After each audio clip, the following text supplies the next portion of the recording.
네, 매주 금요일에는 한 주간의 재계 그리고 주요 CEO들의 동향을 알아봅니다. 오늘 박성호 YTN 경제 전문 기자, 정철진 경제 칼럼니스트와 이야기 나눠보겠습니다. 두 분 안녕하십니까? 네, 안녕하십니까. 자, 오늘 오전이었습니다. 롯데의 검찰의 전방위 압수수색이 들어갔는데요. 일단 지난해부터 롯데 관련 잡음들이 끊이지 않았어요. 그렇기 때문에 우리가 이번에 한번 롯데그룹 정확하게 이 기업 차원에서 뭐가 문제인가 이거 좀 짚어봤으면 좋겠습니다. 우선 검찰이 하는 것은 비자금 의혹에 관한 수사죠. 근데 비자금 의혹을 받는다고 해서 모든 기업이 다 문제가 있는 건 아니죠. 예. 롯데도 그룹 자체에 문제가 있는지 또 비자금과 별개일 수 있습니다. 다만 롯데에는 끊임없이 이미지가 나빠진다 그럴까 그런 악재들이 있었는데 예. 무슨 형제 간의 그 갈등이 있었고요. 그것이 좀 신동빈 회장의 승리로 되는 듯해서 좀 봉합되는가 했더니 이제 근본적으로 아직도 남은 게 있습니다. 정체성입니다. 롯데는 정체성. 일본 기업인가 한국 기업인가? 실제로 한국 롯데그룹의 지주회사격인 호텔 롯데 거기를 보면은 그것이 소유가 99%가 일본입니다. 예. 분명히 일본입니다. 그러니까 그것은 정체성의 문제가 여전히 있는 거예요. 그래서 롯데그룹 측이 호텔 롯데를 상장을 해서 그 99%의 일본 지분을 포함을 해서 65% 정도로 내려보겠다 하는 노력을 지금 하고 있는 것입니다. 호텔 롯데는 이제 지주사, 롯데 본사이기 때문에 이것을 우리 증시에 상장하게 되면은 어느 정도 정체성 논란을 희석시킬 수 있지 않겠느냐 이런 거였는데 사실 지배 구조와 관련된 거거든요. 이 롯데그룹의 지배 구조가 우리나라 경제와는 어떤 연관관계가 있습니까? 자, 우선 롯데뿐만 아니고 대기업들이 좀 문제가 있는 게 뭐냐면요. 저하고 앵커하고 정철진 칼럼니스트하고 세 개의 그룹이 있다고 칩시다. 예. 저하고 정철진 칼럼니스트하고 서로 지급 보정을 한다든지 하면 돼요. 근데 그게 금지가 돼 있어요. 그러니까 어떻게 하냐면 정병진 앵커를 통해서 돌아갑니다. 이게 직선으로 갈 수 있는 걸 막으니까 곡선으로 돌아가는데 이것이 지금 재벌 기업들이 하는 행태죠. 결국은 폐해는 아주 적은 지분으로 수십 개의 계열사를 거느리고 있는 건데 순환 출자죠. 그것이 그렇죠. 그것이 국민 경제에 미치는 영향은 그렇게 하면서 경제력을 높임으로써 적은 기업들이 진입 장벽을 막는다든지 독과점 횡포를 한다든지 그런 것은 근본적인 문제가 남아 있는데 롯데그룹도 여전히 거기서 벗어나지 못하고 있고요. 다만 한 가지 고무적인 것은 원래 작년에 보니까 416개의 순환 출자 고리가 있었는데 지금 67개로 거의 80%를 해소를 했어요. 그런 문제가 있고요. 또 하나가 있습니다. 롯데그룹은 특히 1970년도에 우리나라 진출하면서 지금 소공동 본점이라든지 이런 쪽에 세울 때 우리나라 정부로부터 상당한 세제라든지 건설이라든지 특혜를 많이 받았거든요. 그러니까 국민들로부터 많이 받았는데 여전히 호텔 롯데에서 벌어들인 것은 작년에도 보니까 200억 원 이상의 배당금이 일본을 빠져나가고 있거든요. 이런 두 가지 측면을 보면 대기업 형태와 일본의 기업이다. 정체성 논란에서 여전히 문제가 되고 있는 것입니다. 사실 그 정체성 문제를 해결할 수 있을지 여부 바로 말씀해 주셨던 것처럼 이 호텔 롯데 상장 여부거든요. 상장 여부가 가능한지조차도 사실 지금은 좀 의문스러운 상황이 돼 버렸어요. 원래 이달에 하려고 했었는데 이게 좀 연기됐지 않습니까? 당분간 꽤 연기될 것 같습니다. 실은 이제 이 롯데그룹에 대해서는 어쩔 수 없이 이명박 정권 때 제2롯데타워 건설 그 롯데월드에 관련한 특혜 시비가 항상 있었었거든요. 그래서 한 번 정도는 이번 정권에서 뭐 수사를 하지 않겠느냐 이런 것들이 시장에서 공공연하게 나왔던 이야기였는데 발단은 실은 전혀 다른 곳에서 이루어진 겁니다. 그러니까 정은호 네이처 리퍼블릭 대표가 뭐 형량 줄이려고 전관들한테 로비했다 이런 것들을 하나하나 수사하다가 하나의 고리가 탁탁 걸려 나왔는데 바로 신영자 롯데장학재단 이사장이죠. 그렇습니다. 그 네이처 리퍼블릭이라는 회사가 롯데 면세점에 입점하기 위해서 입점 로비를 했다는 걸 이제 단설 포착을 한 겁니다. 또 좀 위치 나쁜 걸 좋은 대로 좀 해주세요 이러면서 뭐 10억, 많게는 한 20억 정도를 신영자 방금 말씀하신 신격호 총괄회장의 장녀죠. 신영자 이사장과 뭐 그의 아들 뭐 기타 등등해서 넣었다라고 하는데 아마도 검찰은 이것을 하나의 기회로 삼지 않았는가. 그래서 일단 그날 이제 신영자 이사장 뭐 자택이라든가 회사를 압수수색을 들어가는데 그때 이미 150명이 들어갑니다. 그러니까 아마도 그때 당시에 이 검찰 측은 이게 단순히 하나의 뭐 네이처 리퍼블릭 입점 로비로 본 것이 아니라 이 들어간 김에 한번 롯데그룹에 대한 것들을 한번 닦아보자 이런 생각을 가졌을 확률이 높고 저도 그때 당시 그런 의혹을 가졌는데 아니나 다를까 오늘 정말 롯데그룹 전격 17곳을 압수수색을 했는데요. 200명이 뭐 검찰들 출동을 했었고 그렇죠. 특히 이번 압수수색 대상에는 이 신격호 회장, 롯데그룹 34층이죠. 롯데호텔 집무실 압수수색하고 평창동에 있는 신동빈 현 롯데그룹 회장의 자택까지 압수수색을 했거든요. 예. 그렇다라는 것은 이미 검찰의 칼날은 그동안에 있었던 롯데그룹의 뭐 특혜 시비뿐만이 아니라 뭐 관련한 비자금 조성 문제 전방위적인 수사로 들어갔다 이렇게 봐야 될 것 같기 때문에 상당히 자신감이 있어 보여요. 그렇죠. 이런 상황이라면은 글쎄 호텔 롯데 상장은 당분간은 미뤄질 수밖에 없는 그런 대목이죠. 이게 지금 상장이 안 되는 것 문제와 또 별개로 문제가 또 있습니다. 바로 지금 이 면세점이 지난해 사업권에서 호텔 롯데 면세점이 탈락을 했거든요. 그렇기 때문에 올해 하반기에 좀 다시 재도전하겠다, 탈환해 오겠다 이런 목표가 있었는데 이것도 좀 어렵게 된 건 아닙니까? 일단은 이 수사 상황이 어떻게까지 갈지 모르겠지만 좀 더 불거지고 하게 되면 그것도 쉽지 않겠죠. 아무래도 지금 지난번에 2개 할 때도 하나만 소공동만 살아남았는데 그거 아마 간단치 않겠다 이렇게 예상을 할 수가 있고요. 왜냐하면 실제로 보면 이 호텔 롯데 중에서요. 호텔 롯데에서 보면 면세점 없으면 안 됩니다. 호텔 롯데 전체 이익 중에 면세점이 차지하는 비중이요 92%입니다. 92%요? 예, 92%입니다. 그러니까 사실은 다른 쪽은 많이 적던 않은데 그걸로 많이 벌충을 하고 있다. 이렇게 볼 때 면세점은 상당히 호텔 롯데나 다른 그 호텔 업계도 마찬가지예요.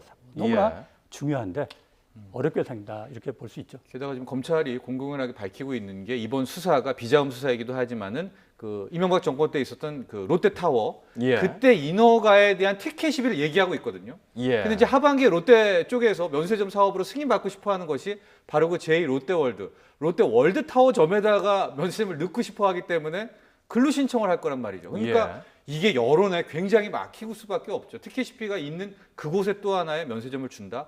상당히 부담이 될 수밖에 없을 겁니다. 지금 첩첩산중입니다. 그렇죠. 롯데 입장에서는. 근데 또 롯데 일가에서 지금 신영자 롯데장학재단 이사장 이야기도 나왔지만 사실 롯데가의 또 하나의 인물이 지금 경제계, 산업계에서는 굉장히 주목받고 있지 않습니까? 바로 한진해운 전 회장, 최은영 전 회장입니다. 자, 미공개 정보를 이용해서 이 주식을 거래했다. 그래서 부당하게 손실을 회피했다라는 거거든요. 여기에 대해서 좀 그거는 구조가 아주 간단한 겁니다. 자기가 경영하던 회사가 저 자금 사정이 안 좋아서 그게 법정 관리를 가든 뭐 구조 조정 무슨 방법을 통하든 가는데 이제 흔히 쓰는 거죠. 자율 협약이라고 해가지고 주차권 은행하고 얘기해서 그럼 경영권도 유지 대충 하면서 이제 가는 거란 말이죠. 그럴 수 있죠. 그런데 그 전에 이 대주주가 자기 지분, 자녀들 지분 다 합쳐가지고 미리 팔았어요. 팔았으면 그 다음에 이제 주가도 떨어질 텐데 그래서 적게는 아마 한 10억 원 정도의 손실을 회피했다.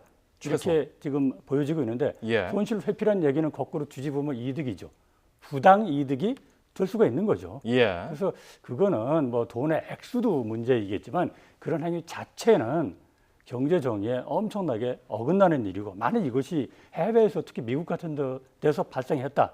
그러면 그 형량은 아마 징벌적 배상까지 포함해서 돈은 물론이고요. 형량도 엄청나게 높아지고 있는데 우리나라는 거기에 비해서는 상당히 그쪽 기준이 약한 편이죠. 이 최은영 한진해운 전 회장 누구고 향후 이제 검찰 수사를 오늘 받고 또 귀가를 했는데 어떻게 될까요? 그러니까 방금 이제 정앵커가 그 롯데그룹의 얘기를 하지 않았습니까? 많은 분들이 잘 모르는데요. 일단은 최은영 회장 자체로만 놓고 보면은 조중훈 회장의 며느리입니다. 그러니까 조중훈 고 한진그룹 창업주의 이제 삼남인 조수호 회장의 부인인데 가계도를 살펴보고 가면은 이 최은영 회장의 어머니가 바로 신격호 롯데그룹 총괄 회장의 여동생입니다. 그렇죠. 그러니까 최은영 회장은 이제 신격호 회장한테 뭐 외삼촌 이렇게 부르게 되겠죠. 그러니까 범 롯데가라고도 이제 볼 수가 있기 때문인데요.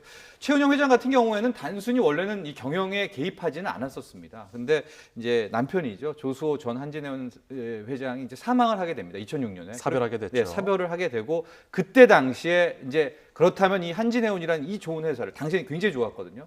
어떻게 할 것인가. 그래서 이제 부인인 최은영 회장이 직접 이제 나서게 되고요. 그때 당시 이제 해운 여제다 이런 별명도 얻게 됐고 별칭도요. 실제로 해운업이 호황이었기 때문에 괜찮게 돌아갑니다. 근데 이제 2012년을 뭐 기점으로 해서 11년, 12년을 완전히 이제 해운업 경기도 꺾이고 이 자체적으로 회사에도 문제가 생겨서 예. 다시 이제 희숙인 조중은 이제 그 한진 뭐죠? 한진 저 비행기 대한항공에다가 주게 되거든요. 그러면서 본인은 빠지게 되는데 실은 그때 완전히 좀 끊었어야 되고 여기 이쯤 됐다면은 이제 본인은 완전히 물러서야 됐었는데 이번처럼 이제 한진해운이 구조조정 들어가고 그렇죠. 그 전에 자율협약을 들어간다고 하는 그 발표 전날에 보유하고 있는 주식을 팔아치웠고 그리고 나서 그 손실액 줄인 것도 10억 원이 좀 넘습니다. 이게 큰 돈이긴 하지만 최은영 전 회장 한진해 또는 롯데 큰 틀에서의 오너 일가가 보기에는 과연 그 돈을 회피하기 위해서 그런 꼼수까지 부려야 되나? 소탐대실이다. 예, 본인은 지금 뭐 상속세를 마련하려고 그랬다라고 하지만 예. 지금 검찰은 그런 시선으로 바라보고 있지는 않습니다. 지금 말씀해 주신 것처럼 한진해운은 구조조정 중입니다. 그리고 여기에 막대한 자금의 국민 혈세가 공적 작업으로 들어가게 된 상황에서 이제 그렇게 된 상황에서 이런 결과를 또 국민들이 보게 되니까 굉장히 암담한 거잖아요. 그렇죠. 지금 이제 한진해운의 부채가 5조 6천억입니다. 그러니까 그 5조 6천억 중에서 정말 악성 부채 이거 다 갚으려면 만에 하나 공적 자금 투입하면은 3조 원은 넘게 넣어야 되거든요. 3조 원 정도. 네, 한진해운. 근데 현대상선과 달리 아직까지 한진해운은 용선료 인하 협상도 어떻게 돼가는지 모르고 또 오너 일가의 사재 추전 문제도 지금 해결이 안 돼 있는 그런 상황이란 말이죠. 그런데 여기에 전 회장인 최은영 씨까지도 이 먹튀 논란, 주식 먹튀 논란까지 나오고 있다면 국민 여론이 결국 국민 세금으로 공적자금 펀드 구성해서 가게 될 텐데 이런 한진해운에 지원해줘라 이런 여론이 쉽게 나오지는 않겠죠. 그러니까 어려워지겠죠. 아마 검찰도 이 문제를 확실하게 짚고 국민들에게 어떤 신뢰를 줘야 그 다음에 한진해운 구조조정 문제까지도 논의할 수 있겠죠. 이참에 이런 점도 있어요. 알겠습니다. 최은영 전 회장도 그렇겠지만 사실은 남편과 사별하고 나서 한 게 현정은 회장도 있잖아요. 그러니까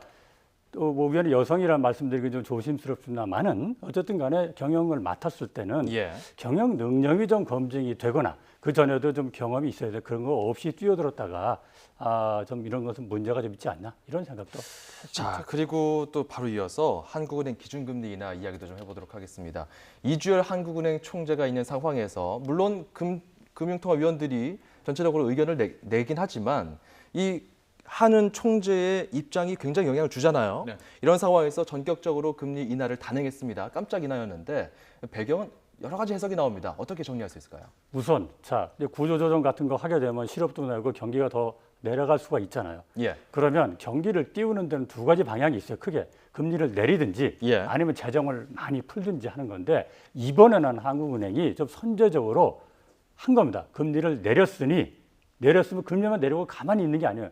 내렸으니 정부도 좀 맞대응을 해서 돈 좀 풀어달라고 아주 강력하게 요청을 했거든요. 그런 점에서 이번에는 선제적이다 이렇게 볼 수가 있고요. 또 하나 미국 금리 인상이 약간 늦춰지는 듯 하니까 항상 우리가 갭을 가지고 있는 게 좋은데 그 기회를 이번에 잡았다. 이렇게 볼 수가 있는 겁니다. 자, 정철진 칼럼니스트는 어떻게 이번 금리 인하 봤습니까? 방금 우리 잘 설명을 해주셨는데 이면도 한번은 볼 필요가 있지 않나. 어떤 거죠? 왜냐하면 저도 과거 취재 경험, 우리 또 박 선배도 과거 취재 경험에 이렇게 한국은행이 선제적으로 통화 정책을 친 적은 거의 찾아보기가 힘들거든요.